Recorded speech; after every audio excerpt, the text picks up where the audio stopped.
സുഹൃത്തുക്കളെ നമസ്കാരം. പുതിയൊരു വീഡിയോയിലേക്ക് എല്ലാവർക്കും സ്വാഗതം. നമ്മുടെ ബോച്ച അങ്ങനെ പുറത്തിറങ്ങിയിട്ടുണ്ട് കേട്ടോ. പക്ഷെ ബോച്ച പുറത്തിറങ്ങിയപ്പോൾ തന്നെ ബോച്ചക്ക് എട്ടിന്റെ പണിയാന്ന് കിട്ടിയിരിക്കുന്നത്. എന്താണെന്ന് വെച്ച് കഴിഞ്ഞാൽ ബോച്ചയെ സ്വീകരിക്കാൻ പോയ കുറച്ച് ടീമുകളുണ്ടായിരുന്നു. ആ ടീമുകൾ കുറെ പടകവും അതുപോലെ തന്നെ മറ്റു പലതുമായിട്ടാണ് വന്നിരിക്കുന്നത്.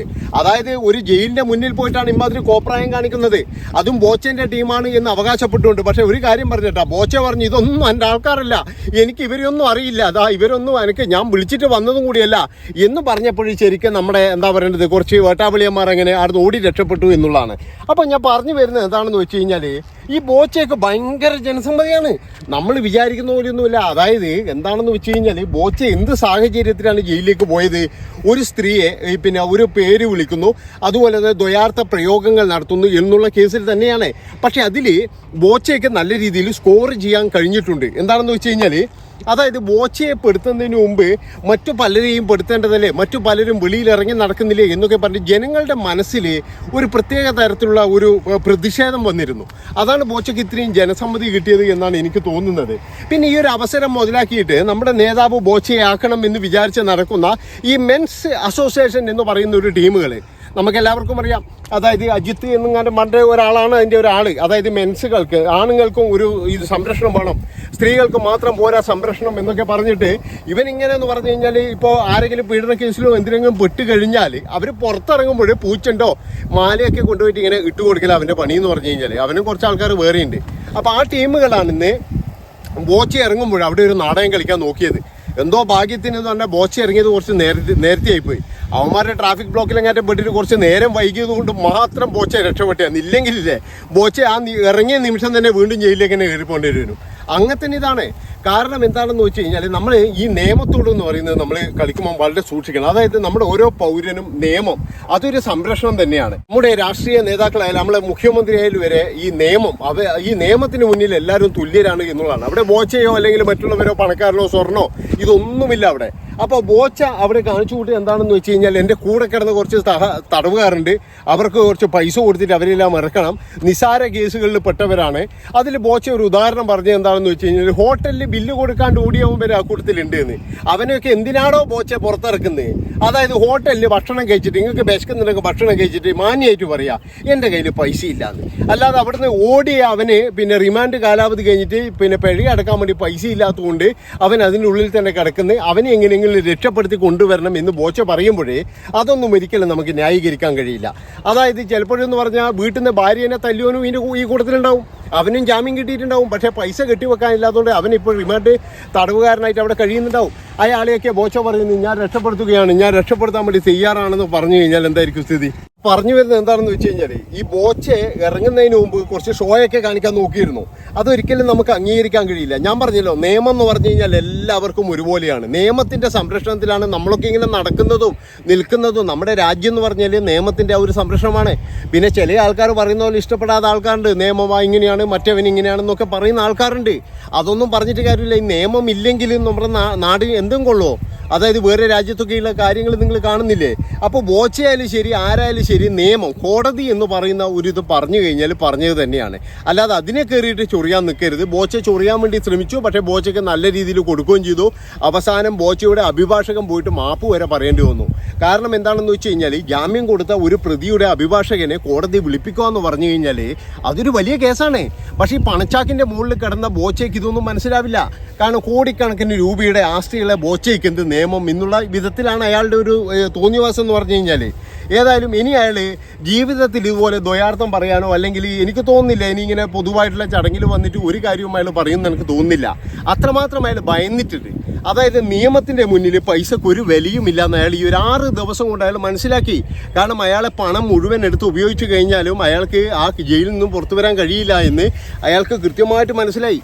അതുകൊണ്ട് തന്നെ എന്ന് പറഞ്ഞാൽ ഇനി നിയമത്തെ അങ്ങനെ തള്ളിക്കൊണ്ട് അയാൾ ഒരു കളി കളിക്കുമെന്ന് എനിക്ക് തോന്നുന്നില്ല. പിന്നെ മറ്റൊരു കാര്യം, ഈ ബോച്ചനെ പറഞ്ഞ് മനസ്സിലാക്കിക്കാൻ വേണ്ടിയിട്ട് കോടതി നല്ല രീതിയിൽ പിന്നെ ഇത് ചെയ്തിട്ടുണ്ട്. അതായത് ബോച്ചയെ പോലെയുള്ള ഒരാൾ സമൂഹത്തിന് ഇങ്ങനെ പിന്നെ ഇതുപോലുള്ള ആഭാസത്തരം പറയരുത്, അത് മോശമാണ്. പല ആൾക്കാരെന്ന് പറഞ്ഞാൽ ബോച്ചയോട് പ്രതികരിക്കാതെ നിൽക്കുന്നത് പേടിച്ചിട്ട് തന്നെയാണ്. കാരണം ഇയാളുടെ കയ്യിൽ പൈസയുണ്ട്, ആൾക്കാരുണ്ട്, പവറുണ്ട്, ഇതൊക്കെയുണ്ട്.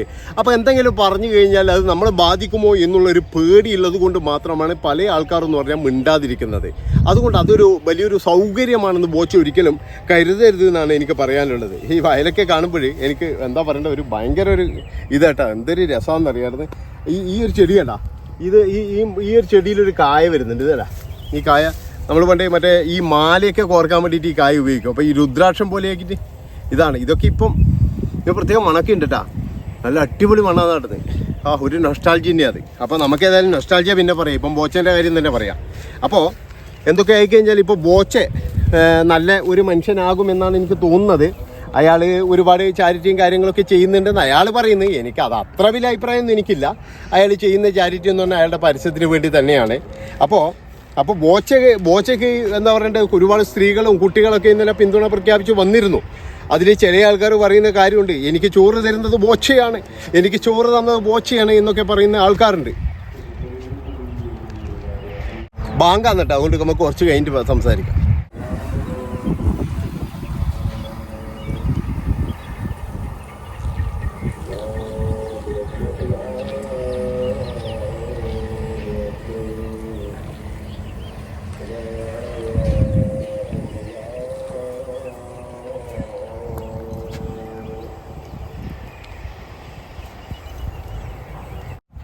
സോറി, ബാങ്ക് ആയതുകൊണ്ടാണ് ഞാൻ നിർത്തിയത്. ഇവിടെ അടുത്തൊരു പള്ളിയുണ്ട്. അപ്പോൾ ബാങ്ക് വിളിക്കുമ്പോൾ നമുക്കത് നമ്മളെ പിന്നെ എന്താ പറയണ്ടത്, നമ്മളെല്ലാവരെയും ബഹുമാനിക്കണം എന്നാണ്. അപ്പോൾ ഞാൻ പറഞ്ഞു വരുന്നത് എന്താണെന്ന് വെച്ച് കഴിഞ്ഞാൽ, ബോച്ചയായാലും ആരായി കഴിഞ്ഞാലും എല്ലാവരും എന്ന് പറഞ്ഞു കഴിഞ്ഞാൽ നിയമത്തിൻ്റെ അനുസരിച്ച് ജീവിക്കണം എന്നാണ് എനിക്ക് പറയാനുള്ളത്. പിന്നെ മറ്റൊരു കാര്യം എന്ന് പറഞ്ഞു കഴിഞ്ഞാൽ, നമ്മൾ എത്രത്തോളം ചാരിറ്റി ചെയ്യുന്നുണ്ടോ അല്ലെങ്കിൽ മറ്റുള്ളവർക്ക് സഹായം ചെയ്യുന്നുണ്ടോ, ഇതൊന്നും നമ്മുടെ ഒന്നും ബാധകമല്ല. നമ്മൾ ചാരിറ്റി ചെയ്തു എന്ന് കരുതിയിട്ട് നമ്മൾ വായിൽ തോന്നുന്നത് വിളിച്ചു പറയാൻ വേണ്ടിയിട്ടുള്ള അധികാരവുമില്ല. ഇപ്പോൾ ഒരു സ്ത്രീ അങ്ങനെ നടക്കുന്നു, അവരെ ഉദ്ഘാടനത്തിന് വിളിക്കുന്നു, 2ഓളം ഉദ്ഘാടനത്തിന് ബോച്ചെ അവരെ കൊണ്ടുപോയിട്ടുണ്ട്. അപ്പോൾ ആ സ്ത്രീയുടെ വേഷം ഇതായിരുന്നു എന്ന് കരുതിയിട്ട് ആ സ്ത്രീയെ ഒരു പേര് വിളിച്ചിട്ട് പിന്നെ ദ്വയാർത്ഥമായിട്ട് സംസാരിക്കുക. വേണമെങ്കിൽ ഞാൻ പറഞ്ഞല്ലോ, ഒരാൾക്ക് ഡ്രസ്സ് ഇട്ട് പോയി കഴിഞ്ഞാൽ നിങ്ങൾ വേണമെങ്കിൽ അതുവഴി പോയിക്കോ, അതൊന്നും കുഴപ്പമില്ല.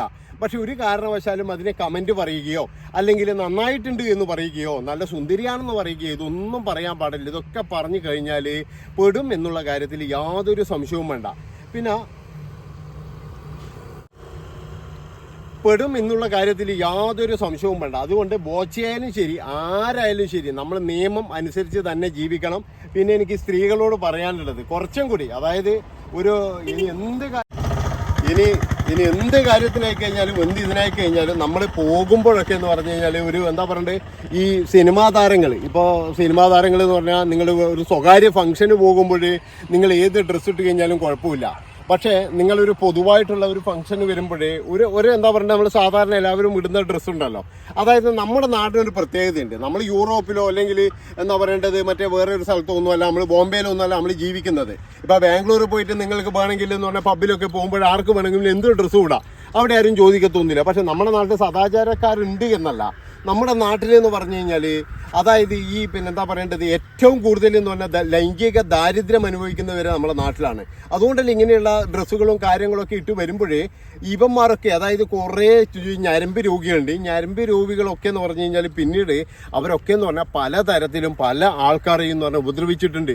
ഈ ഉപദ്രവമൊക്കെ ഉണ്ടാകുന്നത് എന്തുകൊണ്ടാണെന്നറിയാം, ഇതുപോലെയുള്ള ആൾക്കാർ വരുമ്പോഴേ അതിൻ്റെ മുന്നിൽ നിൽക്കുന്ന ആൾക്കാർ മുഴുവൻ എന്ന് പറഞ്ഞാൽ ഞരമ്പ് രോഗികളാണ്.